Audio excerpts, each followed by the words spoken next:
What's happening, guys? Want to give you a quick rundown on a frame off project we're doing here. Ronnie's been with us how many months now, Ronnie?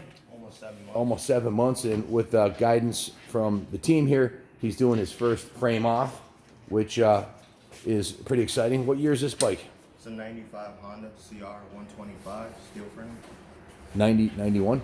95. 95, I'm sorry, a little harder here. 95 CR125. So this is one of the last years of the, 98 was the last year, aluminum steel frame, right?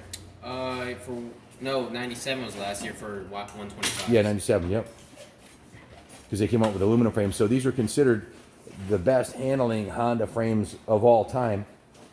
This is a good running bike that was in perfect running order, but needed to have the frame painted and the shock spring painted and the bearings redone and the steering head and swing arm and everything. So and refreshed. So we figured we'd take it right down and do a full frame off on that. Generally, a frame off like this normally takes about a week, minimum 40 hours, sometimes 70, 80 hours if you get crazy like we did on Junior's 500. Wizard's got 150 hours and all that, but he's working on it today still. But that's a whole different deal. That's a race bike build that we're tuning to perfection, and we kind of went. That's a $15,000 plus build on that one. This one here is going to be probably a $5,000 build when it's done.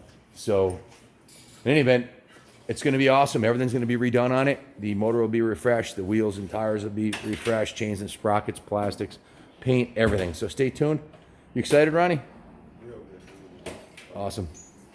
Good luck. Remember, the only stupid question is what?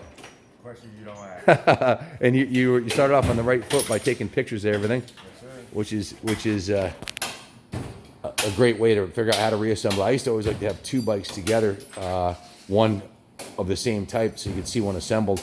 We might have another one of these in stock we can bring down here when you get to the reassembly stage. But you got pictures, which is great. So good luck with that one. How you doing on your build today? What do you got cooking? We got another Yamaha here, 250, two-stroke. I'm not sure of the year on it. I just got it down here. I think this is a 90 or 1990. I just rode a 90. What was that one I rode this morning? That was a 94. Yeah, I just rode a 95 white one. That was probably the fastest 250 from that era I've ever ridden. Awesome. That thing, wait till we do the video on that one. You guys are going to be shocked. That thing screams. So, got some cool tanks that came in. Harley tank, an RD350 tank, and a GPZ tank. Then we got Doc working on one of my favorites, the Air Hammer. A 1984 CR500 Air Hammer. That's a cool piece, man. Time.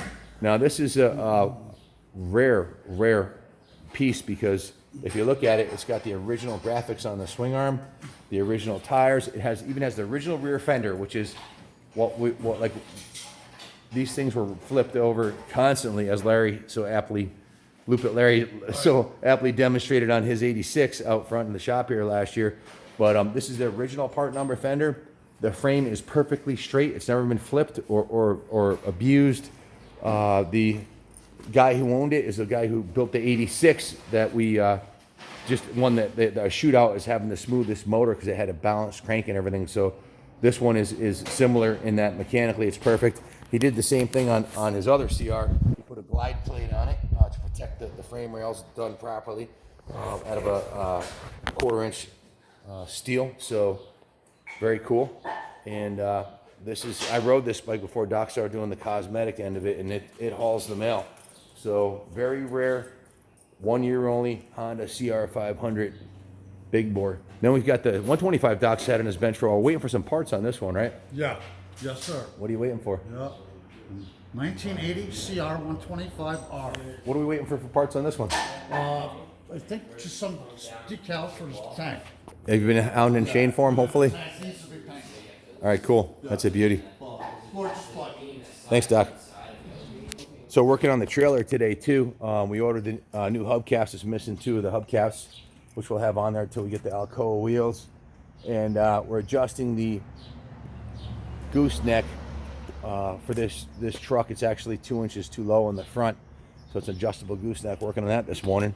Then we're going up to the metal shop to get the stuff we need to set it up to haul like 20-something bikes on the inside.